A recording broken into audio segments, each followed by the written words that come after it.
Hello नमस्कार दोस्तों, मेरा नाम है कपिल और स्वागत है आप सभी का फॉर आपकी सक्सेस में। फ्रेंड्स, इस वीडियो में अभी हम लोग भारतीय इतिहास के टॉप 30 क्वेश्चन को देखने वाले हैं जो कि आपके आने वाले हर एक एग्जाम के लिए काफ़ी महत्वपूर्ण होंगे।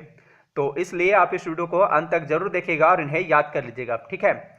आप इस वीडियो का फ्री PDF फाइल भी डाउनलोड कर सकते हैं जिसका लिंक इस वीडियो के डिस्क्रिप्शन बॉक्स में दिया हुआ है, या तो फिर आप मेरा टेलीग्राम ग्रुप ज्वाइन करके वहां से भी फ्री में आसानी से इसका PDF फाइल डाउनलोड कर सकते हैं। टेलीग्राम ग्रुप ज्वाइन करने का लिंक भी इसी वीडियो के डिस्क्रिप्शन बॉक्स में दिया हुआ है। ओके, तो चलिए अब क्वेश्चन की ओर बढ़ते हैं। और पहला क्वेश्चन है, सबसे पुरानी स्मृति कौन सी है? तो सबसे पुरानी स्मृति मनु स्मृति है। मनु स्मृति के लेखक कौन है? मनु है। अगला प्रश्न है, सिंधु घाटी सभ्यता किस युग की सभ्यता थी? तो सिंधु घाटी सभ्यता जो थी वह कांस्य युग की सभ्यता थी। अगला प्रश्न है, पाकिस्तान में सिंधु नदी को किस उर्दू नाम से संबोधित किया जाता है?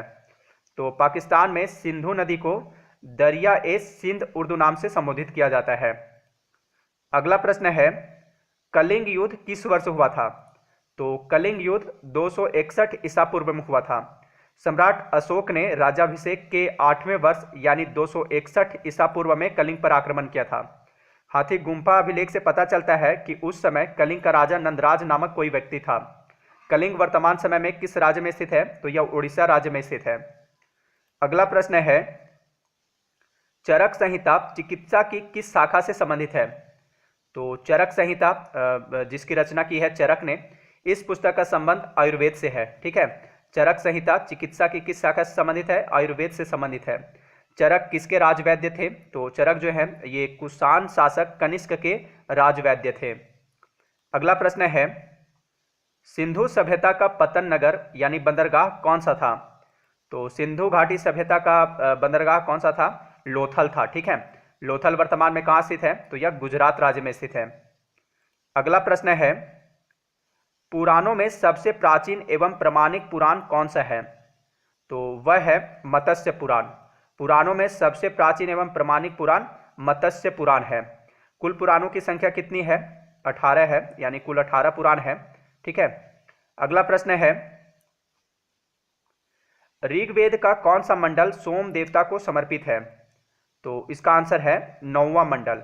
देखिए, ऋग्वेद में कुल 10 मंडल हैं जिनमें 9वां मंडल जो है वह सोम देवता को समर्पित है। अगला प्रश्न है, किस वेद में बलि सूत्रों का उल्लेख किया गया है? तो बलि सूत्रों का उल्लेख अजुर्वेद में किया गया है। ऋग्वेद जो है यह प्रारंभिक आर्यों के विस्तार से संबंधित है। सामवेद यह संगीत से संबंधित है। सामवेद को भारतीय संगीत का जनक कहा जाता है। अथर्ववेद यह जादू टोना अंधविश्वास वशीकरण इत्यादि से संबंधित है। अगला प्रश्न है, महमूद गजनवी के सभी आक्रमण में सर्वाधिक महत्वपूर्ण आक्रमण कौन सा था? तो वह था सोमनाथ मंदिर पर आक्रमण, जो कि 1025 से 1026 ईस्वी के बीच आक्रमण किया था। देखिए, महमूद गजनवी ने भारत पर कुल 17 बार आक्रमण किया था, जिसमें सर्वाधिक महत्वपूर्ण आक्रमण कौन सा था?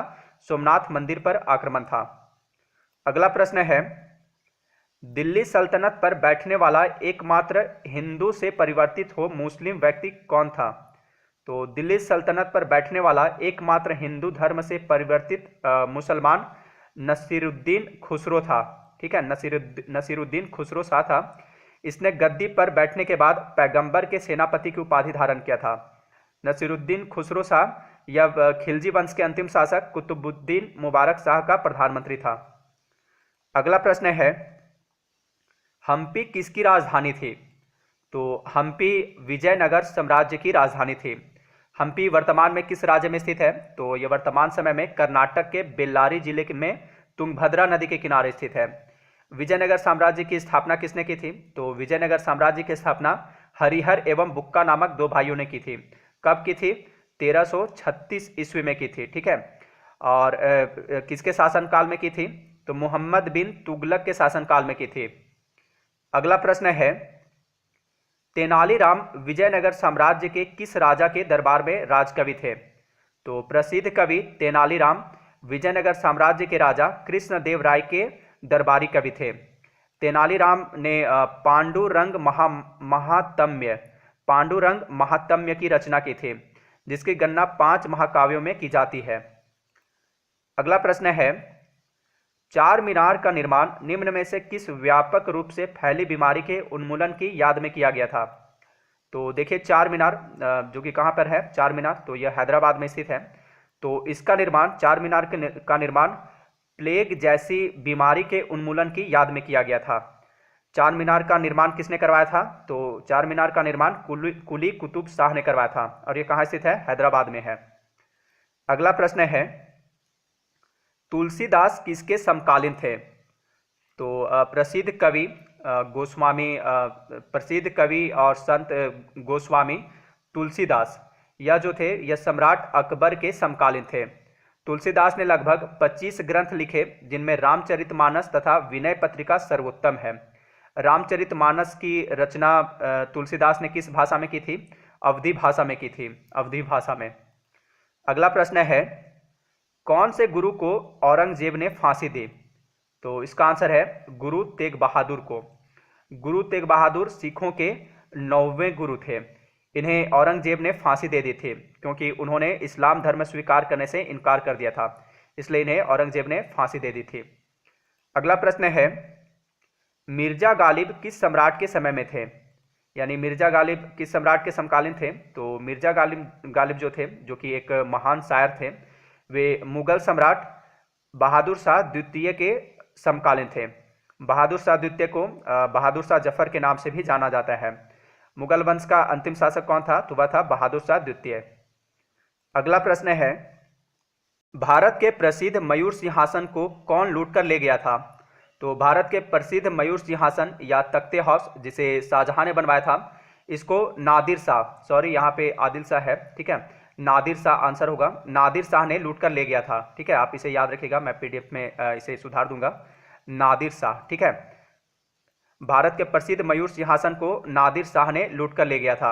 मयूर सिंहासन पर बैठने वाला अंतिम मुगल शासक कौन था? तो वह था मोहम्मद शाह, ठीक है, मोहम्मद शाह को रंगीला बादशाह भी कहा जाता था।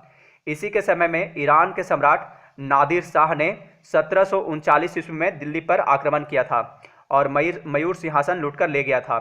नादिर शाह को ईरान का नेपोलियन कहा जाता है। अगला प्रश्न है, भारत का नेपोलियन किसे कहा जाता है?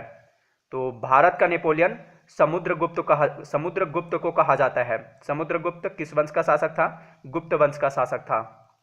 अगला प्रश्न है, बाल गंगाधर तिलक को भारतीय अशांति का जनक किसने कहा था? तो बाल गंगाधर तिलक को भारतीय अशांति का जनक अंग्रेज पत्रकार वेलेंटाइन सिरोल ने कहा था। अगला प्रश्न है, सर्वप्रथम किसने 1857 के विद्रोह को भारत का प्रथम स्वतंत्रता संग्राम कहा? तो सर्वप्रथम वीडी सावरकर ने 1857 के विद्रोह को भारत का प्रथम स्वतंत्रता संग्राम कहा था। अगला प्रश्न है, भारतीय सुधार संघ की स्थापना 1870 में किसने की? तो भारतीय सुधार संघ की स्थापना 1870 ईस्वी में केशव चंद्र सेन ने की थी। केशव चंद्र सेन के प्रयास से ही 1872 ईस्वी में बाल विवाह निषेध अधिनियम पारित हुआ था। केशव चंद्र सेन ने वाम बोधनी एवं इंडियन मिरर नामक पत्रिका का प्रकाशन किया था। अगला प्रश्न है, निम्नलिखित में से किस महिला ने भारतीय तिरंगा सबसे पहले फहराया था? तो सबसे पहले भारतीय तिरंगा को मैडम भीखाजी कामा ने फहराया था। मैडम भीखाजी कामा को क्रांतिकारियों का माता कहा जाता था। इन्होंने ही 1907 में जर्मनी के स्टुटगार्ट में सर्वप्रथम भारतीय तिरंगा लहराई थी। भारत के राष्ट्रीय ध्वज तिरंगा का डिजाइन किसने तैयार किया था? पिंगली वेंकैया ने तैयार किया था। अगला प्रश्न है, निम्नलिखित में से किसने तीनों गोलमेज सम्मेलनों में भाग लिया था? तो तीनों गोलमेज सम्मेलनों में डॉक्टर भीमराव अंबेडकर ने भाग लिया था। तीनों गोलमेज सम्मेलन का आयोजन कहाँ हुआ था? लंदन में हुआ था। और यह कब कब हुआ था? तो पहला गोलमेज सम्मेलन का आयोजन 1930 ईस्वी में, दूसरा गोलमेज सम्मेलन का आयोजन 1931 में और तीसरा गोलमेज सम्मेलन का आयोजन 1932 ईस्वी में हुआ था। महात्मा गांधी सिर्फ दूसरे गोलमेज सम्मेलन में भाग लिए थे। अगला प्रश्न है, रविंद्रनाथ टैगोर द्वारा लिखित गीत जन गण मन सर्वप्रथम जनवरी 1912 में किस नाम से प्रकाशित हुआ था? तो जन गण मन, जिसके रचयिता कौन है? रविंद्रनाथ टैगोर है। यह सर्वप्रथम जनवरी 1912 में भारत विधाता के नाम से प्रकाशित हुआ था। जन गण मन सर्वप्रथम कब गाया गया था? तो यह सर्वप्रथम 27 दिसंबर 1911 को गाया गया था। ठीक है, 27 दिसंबर 1911 को गाया गया था, 1911 को। संविधान सभा ने जन गण मन को भारत के राष्ट्रगान के रूप में कब अपनाया था? तो इसे 24 जनवरी 1950 को अपनाया था। संविधान सभा ने जन गण मन को भारत का राष्ट्रगान के रूप में 24 जनवरी 1950 को अपनाया था।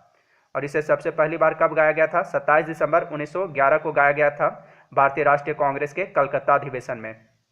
अगला प्रश्न है, भारतीय स्वतंत्रता के समय भारतीय राष्ट्रीय कांग्रेस के अध्यक्ष कौन थे? तो भारतीय स्वतंत्रता के समय भारतीय राष्ट्रीय कांग्रेस के अध्यक्ष जेबी कृपलानी थे। स्वतंत्रता के समय भारत के प्रधानमंत्री कौन थे? क्लीमेंट एटली थे। अगला प्रश्न है, विधवा विवाह कानून किसने पास किया? तो विधवा विवाह कानून लॉर्ड कैनिंग ने पास किया था। ठीक है, विधवा विवाह कानून लॉर्ड कैनिंग ने पास किया था। लॉर्ड कैनिंग के शासनकाल में 1856 ईस्वी में विधवा पुनर्विवाह अधिनियम पारित किया गया था। इस अधिनियम को पारित करने में ईश्वर चंद्र विद्यासागर ने महत्वपूर्ण योगदान दिया था। अगला प्रश्न है, भारत में अंग्रेजी शिक्षा की शुरुआत किसने की थी? तो भारत में अंग्रेजी शिक्षा की शुरुआत मैकाले ने की थी। लॉर्ड विलियम बेंटिंक के शासनकाल में मैकाले की सिफारिश के आधार पर 1835 ईस्वी में अंग्रेजी को शिक्षा का माध्यम बनाया गया था, 1835 ईस्वी में। अगला प्रश्न है, निम्नलिखित प्रधानमंत्रियों में से कौन भारत की आज़ादी के बाद पैदा हुआ था? तो इसका आंसर है अभी वर्तमान प्रधानमंत्री नरेंद्र मोदी। ठीक है, नरेंद्र मोदी जो है भारत के एक ऐसे प्रधानमंत्री हैं जिनका जन्म भारत की आज़ादी के बाद हुआ है। प्रधानमंत्री नरेंद्र मोदी का जन्म कब हुआ था? तो इनका जन्म 17 सितंबर 1950 को हुआ है, 17 सितंबर 1950 को। ठीक है, 1950। अगला प्रश्न है और इस वीडियो का last question, all India Muslim league की स्थापना किस वर्ष हुई थी? तो ऑल इंडिया मुस्लिम लीग की स्थापना 1906 ईस्वी में हुई थी। कहाँ हुई थी? ढाका में हुई थी। तो फ्रेंड्स, ये थे भारतीय इतिहास के कुछ महत्वपूर्ण प्रश्न। अब अंत में आपके लिए क्वेश्चन है, भगवत गीता का अंग्रेजी में अनुवाद सर्वप्रथम किसने किया था? तो इसका सही जवाब आप मुझे कमेंट बॉक्स में दीजिएगा। तो इस वीडियो में इतना ही। अगर ये वीडियो आपको अच्छा लगा हो तो इसे लाइक तथा शेयर जरूर कर दीजिएगा। मिलते हैं नेक्स्ट वीडियो में। Thanks for watching.